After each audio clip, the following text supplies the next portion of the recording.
So I have a real fun one in my interview series for you today. Today, I'm going to introduce you to Brittany Bennett, who's a mental health counselor in New York.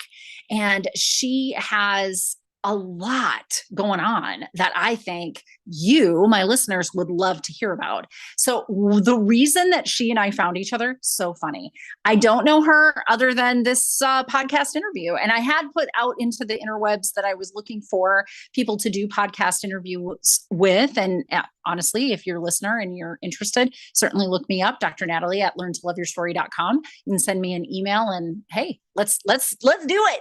But what I find so funny about how she and I found each other is it was all in the title of her book. So she has an ebook and a print book, short, sweet, what she calls a pocketbook called Selfish is the New Selfless. And if you know me and you've been listening to me for any time, one of my online courses is called Selfish is the New Selfless, or it's part of the series that I used in my 20-week group coaching packages. And so I just thought that was so funny. So she looked me up, she DM'd me, and hey, the fruit of that labor of us getting a chat on the DMs is that you're going to get to listen to a little bit about Brittany Bennett and what she's doing. And I can't wait for you to hear.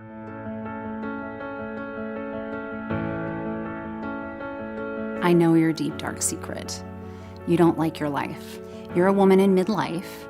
And for the past 2 decades or more, you've poured yourself in to other people. You've poured yourself into your career, your family, and yet on the inside, you feel broken.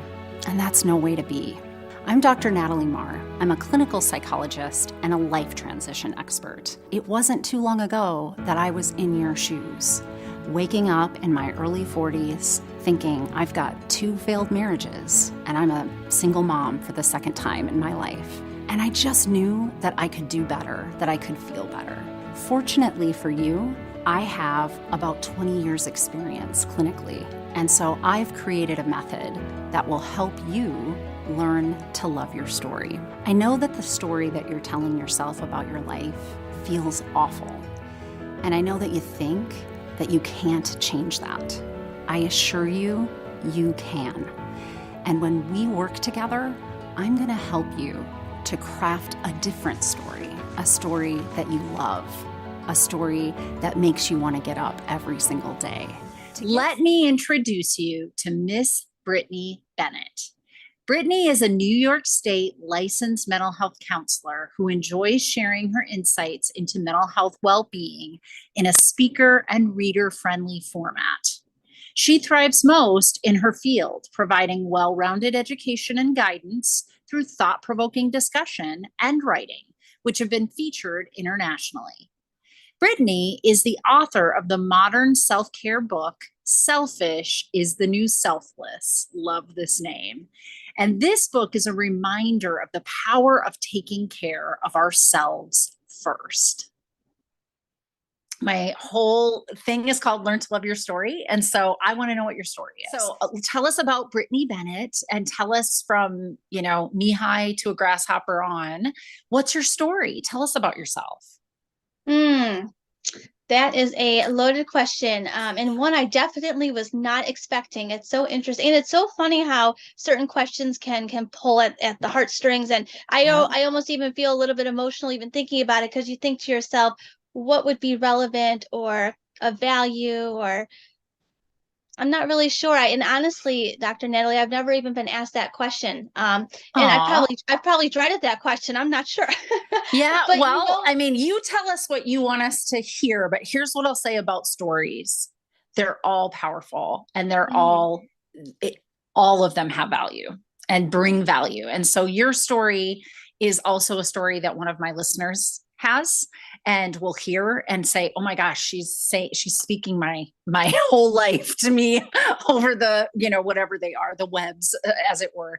She's telling me a story that I've heard before. And so I think it's powerful for us to just get grounded in our own humanity and our own likeness to one another. We have so much more um, about us that's the same than we do that's different. And I think when we start to hear people on podcasts and see people on YouTube videos and see people that are authors, we're like, oh, they're, beyond reproach. They're not like me. That's right. Yeah, we are. That's right. We have all the same woes, I promise you. And there's just something very powerful and grounded, I think, about starting from that point. But you share with us what it is that you think that my listenership could hear today from you. It's a very peaceful response that you had for that. So I thank you for that. It's meaningful to hear you explain it in that way. And I do just want to share quickly that analogy of the iceberg where you just see the tip and then underneath the water is the whole big bulk of it that we don't see. I'm very much on, being human and speaking how we really feel with purpose. But I think what I would probably like to share after hearing your really grand breakdown about the value of sharing, maybe a little bit of life story, is I can be 100% honest with my whole life. Ever since I was a kid, I was very, maybe a little bit of an independent by choice loner. I've always more so just done my best being independent. Family would probably say I'm a little opinionated outside of my therapist lens, if you will. But I really think growing up while being so independent, I think it may have been a little bit forced and I embraced it. I grew up mainly by myself as an only child, and I lived with my grandparents for a little bit. And I think that difference in generation, being raised by people that were older, really kind of set in stone my values and my morals. And my grandma, my whole life, would always say, here it comes, just a little bit of emotion, but okay. She would always say, like, take care of yourself first. You're the most important person. It's all about you. And I think subconsciously, I just kind of really embraced the importance of taking care of yourself, and it's okay to put yourself first. You have to do what makes you happy. So I think that combined with being a loner and really having to embrace my environment of being alone and living with older persons, if you will, I have naturally just been attracted to alone time. I really value my alone time. And as I've transformed into adulthood, even in my early 20s, like I would go to the movies alone. I loved the peace and quiet of just watching a movie in silence and not being interrupted. I love sitting in silence and staring out in the open, whether it's outside or a wall. But I truly am a thinker. I'm a very existential, constantly thinking in the deeper layers of thoughts. And sometimes it can be a little bit overwhelming if you have no one to share that with, which I find is the majority of the time. Not a lot of people like to go there, but I can most certainly tell you that as it translates into my work as a therapist, I'm very much hyper aware of the deeper thoughts that might come up that no one's even sharing. And that's one of my favorite parts about therapy and working as a therapist is kind of planting the seed of, I wonder why you feel that way. Or I wonder what's making you think about that right now, or a change in direction and thought process. Has anyone ever shared that with you? Or how does that person make you feel about the way that you feel, right? Like it's always the deeper layers. And I really believe it was my lonesome upbringing of sitting with your own thoughts. And really, even though I didn't have someone to talk to about it, I talked to myself a lot internally. And as I've grown into an adult, sometimes I find myself talking out loud, which is helpful for me. It gets my thoughts more clear. But that, I would say in a nutshell, my whole life until I really got into my career and started making colleagues that are now friends, I've been very much independent. I've embraced it. And I have a hard time deviating from that sometimes, even when I enjoy more wholesome experiences with others around me. Well, what's so beautiful about it is then you used your superpower, which can also be a vulnerability, right? Your superpower can make you a great therapist because you're very dialed in, and you use yourself as your instrument of the work so you can check in and kind of know, there's a question under a question here that's not getting asked or not being talked about. And so I can dig further. But then, on the other side in our personal lives, sometimes those very, powerful skills as therapists are vulnerabilities, things that are just kind of softer spaces for us in our personal lives, because we do like to be alone a little bit more. We don't seem to, have that same kind of I don't know, extroverted lifestyle that some other people culturally value. I don't always culturally value that. I think that there's Sure. beauty in all expressions, but yeah, I get that. I totally get that. That's beautiful though. And your grandmother was a sage woman. Like, take care of you is not something that traditionally is handed down woman to woman, right? And If we, in that if, generation, yeah, especially. exactly. If, especially if we've been kind of taken by that cultural upbringing of be a human doer. Emily and Amelia Nagoski wrote a book called Burnout, and I talk about it a lot on my, I've talked about it a lot on my podcast and in other ways, but they talk about it like what is their phrase? Human giver syndrome. You know what I mean? Oh, yes. I like it. I just like that way of phrasing it because we get acculturated to be human givers to our detriment sometimes. So that was some sage wisdom that woman had for you early in your life. That's beautiful. It does fascinate me. I wish she was still here to be able to talk about it with her, as an adult now. But I did dedicate my book to her. And I would also like to say that the publication date was the date of her and her husband's anniversary, my grandfather. Because they really both were the ones who raised me together. And I just love that little nod. And the whole concept of the book is we cannot be our best for others if we're not our best for ourselves first. And again, to your point, that was all we her. can start with the book because your title is amazing. I have an online course, just to kind of give you a little bit background of me. I have an online course called Learn to Love Your Story on my website, learntoloveyourstory.com. And my fourth course is on self-care, just kind of revamping even your whole idea of self-worth and why it is that we need to give ourselves self-care. The original title that I had within my group coaching was Selfish is the New Selfless, which is why I had a blog about it, and I had recycled that. And so I'm like, well, your book's amazing. I am writing a book, so I'm excited that you've written a book. I would like to talk a little bit about that today. Obviously, it's probably a culmination of like all your favorite things, like you've said. Yeah, I was floored to see your title of that blog. I said, wow, how incredible is that? That pretty much the exact wording, aside from the little hyphen that I have in there, that little dash, which is really what represents what Selfish is the New Selfless is. I have had a couple, actually that's not necessarily true, not a couple. I've had one person whose feedback was based on the title itself, not related to the content of the book. They saw the word selfish and they still associated with what it would be in a dictionary, if you will. And I asked them if they would be willing to just kind of give me just a moment to explain the concept of selfish is the new selfless. And I have self-ish. And in the book, in the first couple of pages, I do spend time breaking it down what the definition is. I look at self by itself, which is connections to thoughts and feelings, and ish simply means being or connected to. And when you put those words together, my little famous tagline is, it gives a whole new meaning to the word selfish: positive, encouraging, embrace to put yourself first. So I really almost kind of wish I could put a little disclaimer, but that was just one person.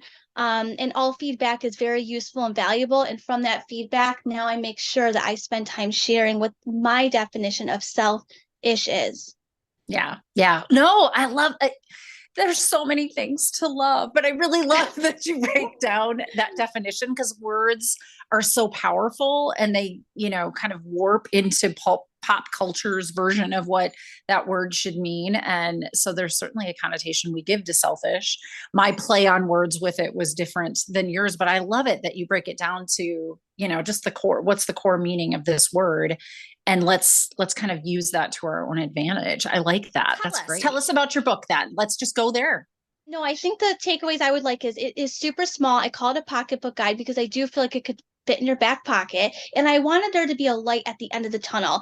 I know for myself, I'm a huge genre of suspense thriller books, and they can be 300 pages and I will read it. But if it's something that is more of a different genre, like a self-help or self-love, self-care, I do want it to be short and sweet and to the point. So I really took a lot of attention to making sure that it was full of jam-packed information about self-care and mental health well-being.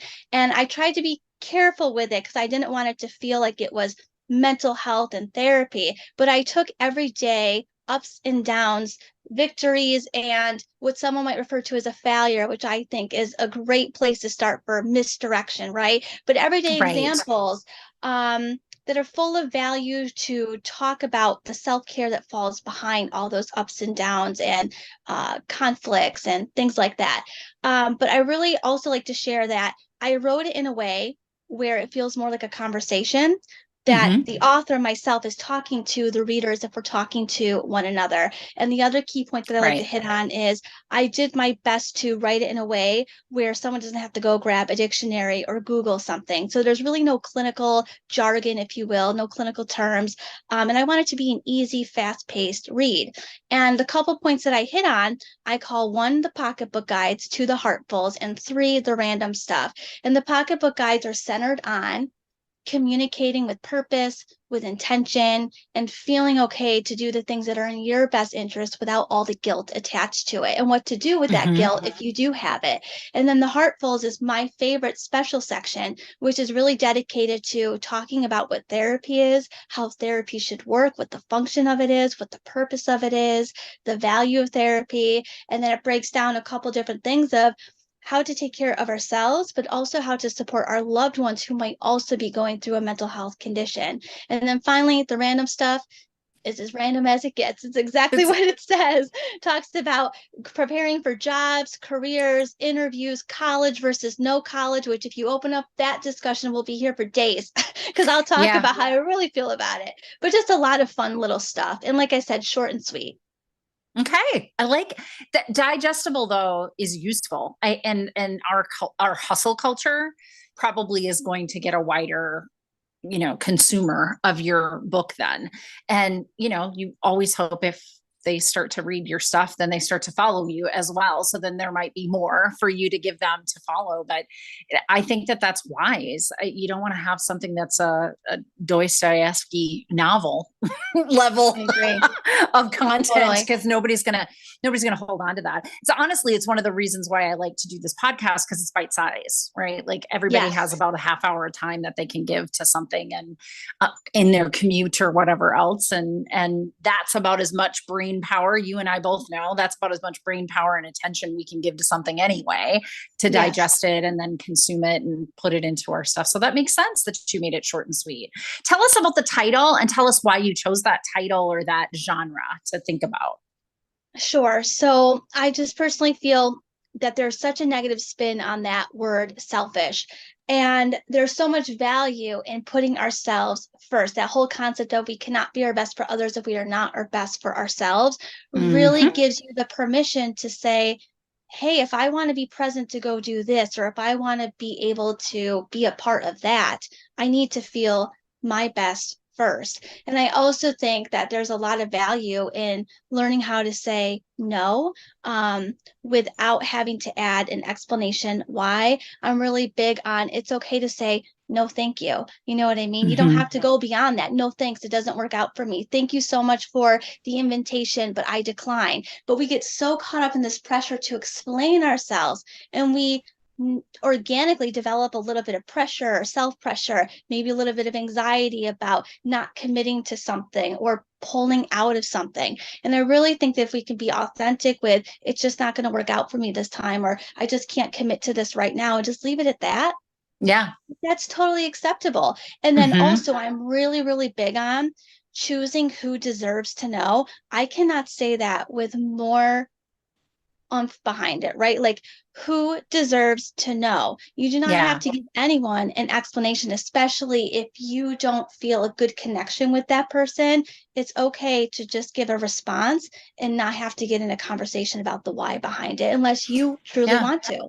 Mm-hmm. Mm-hmm. Tell me why that you think that's so important to you. Growing up being made to feel that I was in the wrong, or Mm-hmm. tried to make maybe perhaps experiences growing up as a kid of feeling uncomfortable for having a certain interest or something that I want to do or a goal or something like that.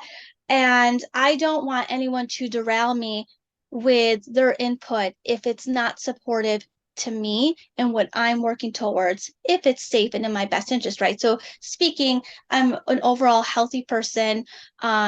So if there's something I want to do and I feel good about it, like for the book, for example, I told very, very few people that I was writing a book, and I was met with a lot of surprise, for a lack of a Hmm. better word. That might be a little bit ambiguous for a reason. A little bit of Yeah, well, surprise that's of, okay. I can't believe you didn't tell me. Why didn't you tell me? Versus, that's wonderful. I can't believe you didn't tell me, right? There's two different tones there. And I did Yeah, not want to be met definitely. with people, I don't like that title, or did you think about changing the title? What's the concept? No one wants to read a self-help book. And I always kind of chuckle over that, because if you don't connect with it, it's simply not meant for you. It's like Right. television shows or music, or if you had something to eat and you did not like that food, it's just not for you. It's okay. Yeah, Move it's forward, okay. continue on. And I'm very selective with conscious effort of who Hmm. I share things with and why I'm sharing these things with them, and equally as valuable, why I'm not, because I don't want to be derailed. I'm here. We live one time. I want to enjoy my time with as much peace and quiet as I can, and I try to filter out the noise or the distractions that don't bring me value to my life. And it's not easy. It's difficult. I still have that very much internal struggle of, am I making the right decision by not having someone in my life or not? But again, we live here one time, and we can always choose to change our mind. And I Yeah. think that's what brings me comfort. Just because I'm not going to share something with someone now, it doesn't mean that I can't change my mind down the road. No, of course not. My curiosity rose because so Selfish is the new Selfless. I love this title because I used this title as part of one of the online courses that I teach on self care. And Yes. I put self care into two general categories at the top of it. So, one is, shoring up your energy, so boundaries around our energy, and one is refilling or replenishing our energy. We're a finite resource, but we're also able to replenish resource over time. And so, kind of, those are the two general categories that I start with. And this idea of like, I don't have to tell you, I don't need to give you reasons. I get to do what I need to do. I don't have to fill you in or give you the, play by play for that. All reminds me of those boundaries, right? Like, those are important that's a hugely important category in our self care, is to have some boundaries around what is best for us and how we hold our energy in. And I think that especially for women, and I work with women in midlife specifically, there's been an eroding of those boundaries over time that go to things that seem selfless, that seem Mm-hmm. like the acculturated versions of what we should be doing. And so, I need to explain this to my spouse, and I need to explain this to my kids, and I need to explain it to the team at work or to the ladies at church, or whatever this category is, because somehow our time stops being our time and it starts being somebody else's time, and our job and obligation is to them and not to us. And so reorienting, I think, back to, which is why I use the idea of selfish is the new selfless. I want us to think of these old, like what we would have thought of as culturally selfish behaviors. I want us to put selfless into that category, because I think it's the most selfless act when we put ourselves first. It's honestly the toughest for women who really are following that cultured version of themselves where they're a human giver and they have that human Yes. giver syndrome. It's hard to set those boundaries. It's hard to say, you know what, I don't owe you anything. I don't owe you an explanation of why I want Mm-hmm. to do what I want to do here. I just know it's right for me, and that's all there is to that. I don't need to say anything more. I love Mm-hmm. the way that you worded all of that. Oh, thanks. Thank you. I Mm-hmm. mean, we're in the same business, so we see it here and there and everywhere. Like, self care has been a capitalized, marketed commodity instead of Yes. what it really should be, which is like the most important intervention in our day to day practice. Because if there isn't us to go around, then what are we bringing to the world? Not a ton, right? That's right. If we aren't replenished, then that we're not bringing the best of ourselves, and the version of ourselves that we're bringing is marred down by all of the layers of things that we think that we're obligated to have to do. Isn't that the truth? Yeah. Yes. Yeah. So, okay. What inspired you to become a therapist? Tell me about that. I love this question, and it's the same answer every single time, which of course it is. But this is the full-blown truth. I was a young one. I was probably, I don't know, 10, 11 years old. And the movie Harriet the Spy came out, which has Rosie O'Donnell, Michelle Trachtenberg. Yeah. Yes. And I saw that as a kid. And this is probably the biggest shocker is I don't think most people would even consider this part of the film, but it was the first television / film I had ever seen that showcased therapy. The main character meets with a psychologist, and I had never seen this profession before in my life, right? I mean, I was a kid. And all I thought when I saw that was how special is it to be able to meet with someone, to share your thoughts and your feelings in a quiet, private space. That's what I took away from it. And I thought to myself, I would love to be that person for somebody else. And really from there, I knew that I would be a therapist, but in which capacity that most certainly has changed over time throughout my young adolescence, my late teens, and even my early 20s. And now I'm finally in the space where I belong because I want to be. I thrive with what I do now. And it was just exposure to different facets, if you will, in behavioral health and therapy, where I really found where I do my best work because it's what I want to do. Discussions where my heart is at. I could talk about therapy a lot, and I'll never get tired of it. I love. And then can you I share get a nervous. little bit about that journey with us? Because I always think that's so interesting. And there, I mean, people who aren't in the business, it's a little hard to describe, but there is such a vastness. It's like going into medicine, I imagine. You know, like you could specialize in the kind of people you work with and the kinds of work that you do with those people. There's all kinds of ways that you can go. And so training obviously brings us in that more generalist perspective, and our journeys usually are over the course of the time that we do work, and then we kind of get into our niche over time. And so I'm just curious, like, what was that journey like for you? I can't tell you why, but I've always loved suspense, thriller, true crime, documentaries, docuseries since I've been a little girl. Like I love CSI growing up when the original when it came out. And I really enjoyed back in the day the movie Silence of the Lambs with Jodie Foster and Anthony Hopkins. And of course, you know, I like to say take it with a grain of salt because of course then you can start to pick apart, well, what did you like about that film? Why did you gravitate towards it? But again, I mean, like Harriet the Spy and Silence of the Lambs, very different, but hey, we all get to have all the things that we like. Isn't that too funny? It is funny. So I saw a different facet of therapy, if you will, or psychology, right? Anthony Hopkins' character, very psychological.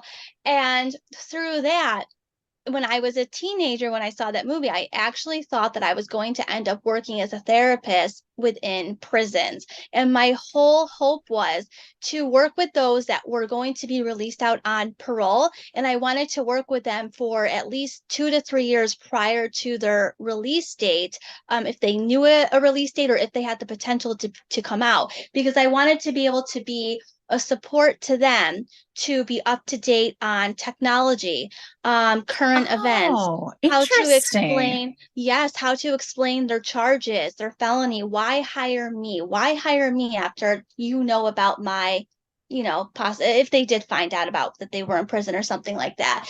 And I'm, you know, it's so wild because if something tragic happens to us individually, we support ourselves and our family members, right? In our own experience with tragedy, crime, loss, violence, hardships. But that person who's responsible for causing the crime, for lack of a better term, they have loved ones too. And their loved ones will sometimes support them too. And there's people who don't understand that. I could never support someone who hurt somebody or someone who causes crime. But at the end of the day, we do have connections with people, good or bad. And I do believe that all people are deserving of support, because even someone who's responsible for something horrific, if they are humane, they may be regretful, remorseful, they may want to change their life for the better. And even though you can never undo a tragedy, you can live better, even for yourself, even if it's not for the family that you hurt. And I think that there's so much importance in still feeling it's hard to explain, but you still have to have a level of human in you to keep going, right? To just even simply keep going. And there's so much I would love to dissect in that, but what I will say is it follows this idea of self-compassion that I talk about a lot, is that, you know, we get to have made mistakes and we get to grow. Like there's nothing there that we don't need to serve a life sentence for the mistakes that we've made in our life. And so what a beautiful idea to help these folks, you know, coming out of a situation where they've served a legal and cultural punishment for something that they've done, or accountability for what they've done. But, you know, like, okay, and now that's done. Like, and what's next, right? Like, you also get to have grace and move on in your life here and deserve that. And if you're attached to the version of you that paid the price or did the deed and paid the price, then how can you really move on? Like, you do need somebody to help kind of give you some more things to be able to hook on to into the future version of yourself. I love that. I love that idea. That's great. So that's what you wanted to be doing. Is that something similar to what you are actually doing now? No, not at all. So I got to intern at a few different prisons in my early 20s. And, you know, there's really not much to say about it other than once I was in there, I just found it wasn't for me. I did not enjoy the experience in the way that I had hoped I would connect being in that environment, and to each their own. But it very quickly, I knew it wasn't for me. I didn't have to give it any more time. I figured I can, you know, help in other ways as a consult if I wanted to, things of that nature. And fast forward, after I did my internship and I went into the community clinics of the world, you know, you do see most diagnoses in that big book, the DSM. And I love to talk about the DSM for just a moment. I don't, for listeners who either know what it is, and for those who don't, the DSM, the Diagnostic of Statistical Manual, is the big book that we use to try to figure out if somebody's experiencing traits or symptoms of a common diagnosis or an uncommon diagnosis. And if people can tolerate it, if I feel like they can, or I ask them, I like to pull out that big book and show it to them, because it's so big and it's so intimidating. And at first glance, you're thinking like, holy smokes, like, that's a big book. There's a lot going on in there.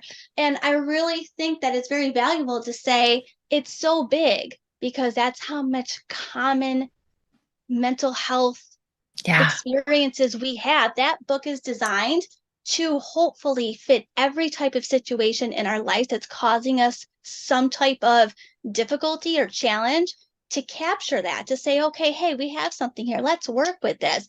You are experiencing some traits or some symptoms of depression or anxiety. Let's get a hold of this now before it becomes a full-blown taking over your life, right?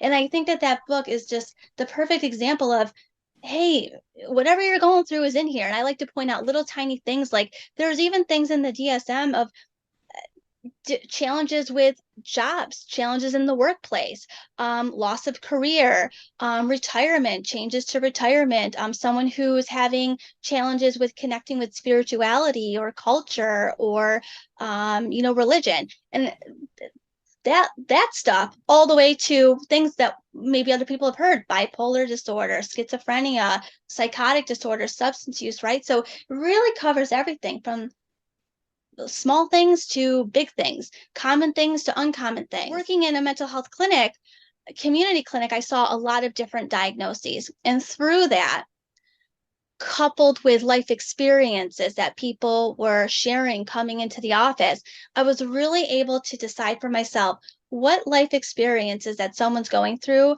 that I feel that I do my best work in. I was able to find that I connect most with providing support and insight and psychoeducation to family members who have a loved one with a mental health condition that's impacting their loved one's life and trickling down into the life of the family member.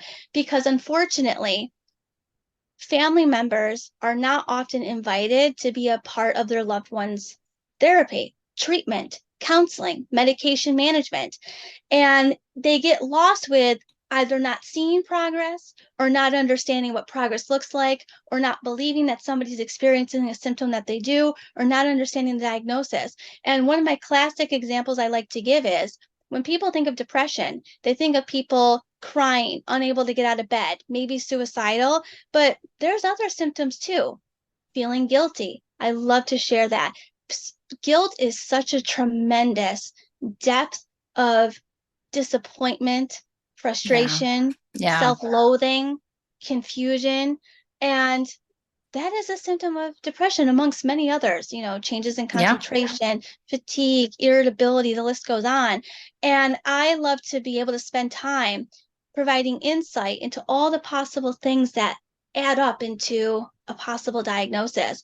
And moreover, how to support those loved ones, including ourselves, and conversations, just having discussions around how can you engage or talk to your loved one with showing your support, but in a way that's going to be helpful to them. Having those conversations of, I want you to know that I care about what you're going through. I want to better understand what you're experiencing because I know what I see as a family member, but you might be feeling differently. I would really like to understand if what I see is how you feel, and to give you the opportunity to teach me what you're going through, right? That would be ideal. But instead we hear, you don't have it that bad. What are you talking about? You got a roof over your head, or you got a good paying job. What do you, you all those little tiny things, but there's so much more that's going on. And I always love to say, people do not know what we're going through unless they ask. And if we're willing to tell them the truth, right?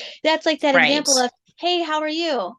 I'm good. I'm good. Thanks. How are you? But inside, you like that iceberg. You look fine, but underneath, there's all these layers of challenges and hardships. And if you catch us on a good day, we're doing fine. And if you catch us on a bad day, you can ask somebody something and they tear up, or it's emotional, or they don't want to talk about it, or they're angry, and it comes out as frustration. So where I stay and where I'm housed, probably for the rest of my time here, whether that's tomorrow's my last day or another 40 years on this planet, I will spend my time providing support to loved ones who want to better learn how to support their loved ones so that they can also help themselves.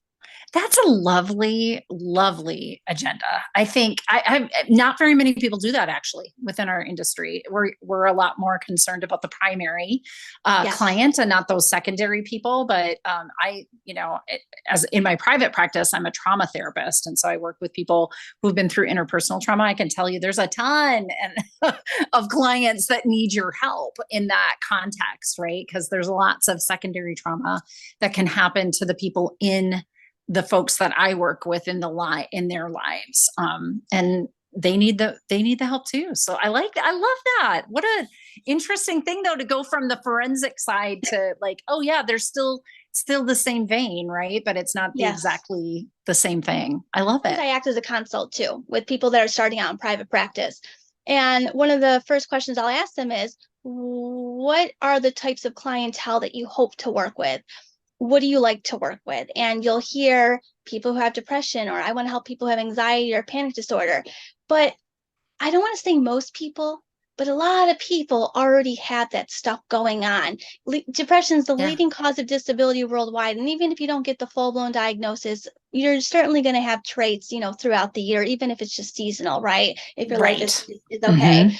But you got to go deeper than that. And that's why I say life experiences. I was able to identify of all the hundreds and hundreds, possibly capped over 1,000 people that I've worked with, whether it was for one session or 5 years straight, you learn something from every session, every interaction. Yep. And when someone's going into a field no matter what your field is, professional, trade, whatever, I always like to ask and kind of produce those questions of exploration of what type of work do you prefer to work independently? Do you want to be part of a team? Do you like to work with adolescents, children? Do you prefer working with adults? Do you prefer working with older adults?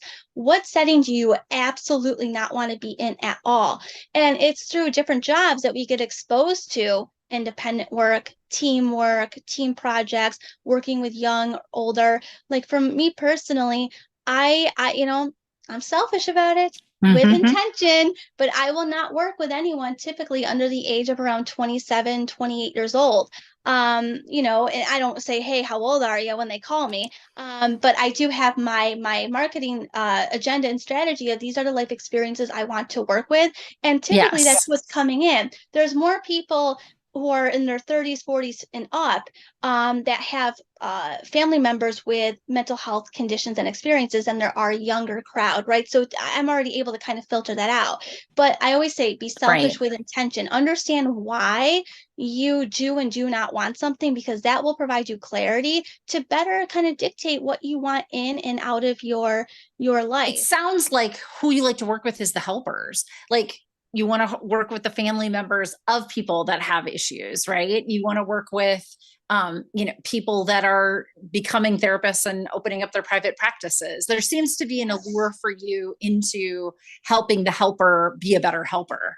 Oh, that's my whole life. Like I want everyone to enjoy their time here. I want everyone to do their best. I don't ever feel like I'm in competition with anybody, even in my own field, because everyone's experience is differently. Even if you're doing the same thing, your experience is going to be different. It's like even with horoscopes, for example, right? There's Yep. that famous little you can find it was probably in the 80s or the early 90s that a professor wrote said that he was bringing in everyone's individual horoscope and he was going to pass them out to the class, and it's all taped and the class reads their horoscopes and their oohs and ahs and no way and this is so me, I connect with this.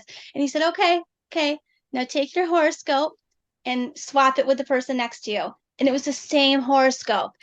It doesn't matter what you're reading or what you're Interesting. seeing. Yeah. You internalize it based on your own beliefs, your memories, your experiences, and to each their own. We can see the same 60-second clip of a movie, and we're both going to experience it differently from what we remember, what they were wearing, to the content of the discussion. We're going to connect with things differently. We're going to hear things differently. We're going to remember what we heard differently. It's just Sure. astounding. I could do experiments like that all day.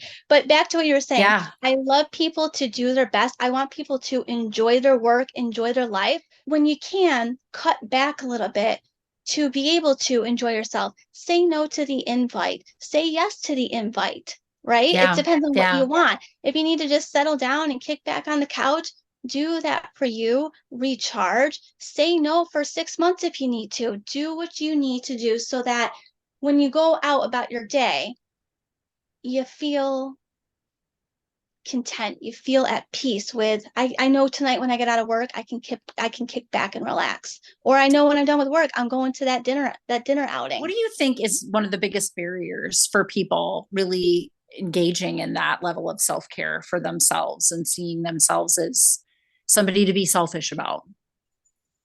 I think it's the pressure of family relying on family. I think that there's unspoken and spoken expectation about what we are to do and what we shouldn't be doing, or what we could do more of or less of, both leisure and professionally. And I think that ourselves, and especially if you're in a committed relationship with a partner, that there's a lot of pressure, even if it's unspoken, that you're living up maybe to the expectation of the other person. Where can my listenership find you, and what do they want to find? What do you want them to find? Yes, please. I've Mm-hmm. definitely been spending a lot of time on Instagram the past couple of years, and that is where I house all of my quotes, my sharings, if you will, about Mm-hmm. the book. I like to share little clips about different content in the book. And I just love to have discussion. I love feedback. I love to interact and engage with anyone who's interested in what it is that I'm interested in, right? So please feel free to find me on Instagram at Hannah Brittany. But my middle name is Hannah, Hannah. Brittany, and follow me on there and interact with me. Please follow me, find me, give me tips and suggestions, and I will run with it. Awesome. And just so you know, I also will put links on all of my notes for the Thank you. podcast so people can go straight to those notes and link to your Instagram account so that they can find you. And if you, the pocket guide, your book, if you want us to put a link there, we can do that. Oh, I'd as love well. that. Yes, it's paperback, ebook, and audio. So all three are available through Amazon. I would love that. I'm so appreciative of you. Thank you. Yeah, not a problem. And I want to be able to give them that resource because it's a very valuable one. And like you said, very digestible, short, sweet, to the point, has really great information in a concise little pocketbook. I love that. I hadn't even thought of that because you could put it in your back pocket. I like Literally. that.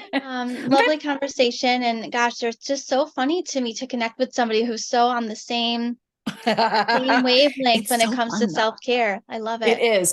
It's so fun to talk to like-minded people. And I mean, you and I met on the internet. So like I am doing these interviews and I have really just kind of reached out into the world and started to ask people to come in and do these interviews. And it's always so fun to me to find people that I've never met before, right? I've never worked with you prior to this or anything. And know like we are kind of joint minded. There's another interview that I've done and you and I shared that one with you, but she had mentioned, I think at the end of it, something to the effect of like, it's so cool to know there are other people from a different industry working honestly towards the same goals because they're so important to, keep in mind and to help empower women to be the best versions of themselves in this world. And your book, I think, is more general in that it could be for anybody, but she and I had in common that we both served women. And I just think it's so important. All right. Well, thank you so much, Brittany, for coming on the show. Well, I love your approach, Dr. Natalie. And again, just thankful for your space sharing it with me today. And I look forward to following you and everything that you've been doing. It's great. Just great to see. So wasn't that just lovely? And isn't she just lovely? Such a sweet woman. And so many things that we're doing that are in alignment. Obviously the name Selfish is the New Selfless. That was my favorite. And I do hope that you click the link in the notes and go and look at her book and certainly start to follow her on Instagram because she has a ton to teach you. And she's dropping little nuggets all the time with her videos and quotes. So please make sure that you are a recipient of all of that wisdom that she has to share with you. She likes to help the helpers, as you heard in our podcast today. So I think that fits you, my friends. Everybody that follows me is somebody that's helping others in their lives. Because what I like to do is help women, especially women in midlife, who have their hands in all the pots, because if I can lift you up, then you're going to lift all of us up. I know that you're helping all of us in all the places that you're at. And I hope that you enjoyed this and that this too has helped you learn to love your story. All right. So I'm adding a little addition here. It's the legal stuff. Just so you're aware, nothing in any of these podcasts constitutes actual psychotherapy. Yes, I am a licensed clinical psychologist in the state of Minnesota, but everything here is just educational in nature and is a suggestion of things that you could be doing in your own life to learn how to love the life that you're in instead of waiting for a life that you're dreaming of to come towards you. So just remember, this is not therapy. And if ever you need any resources for mental health, look in my notes and I'll always have a little blurb at the bottom where you can click on a link and get those services for yourself.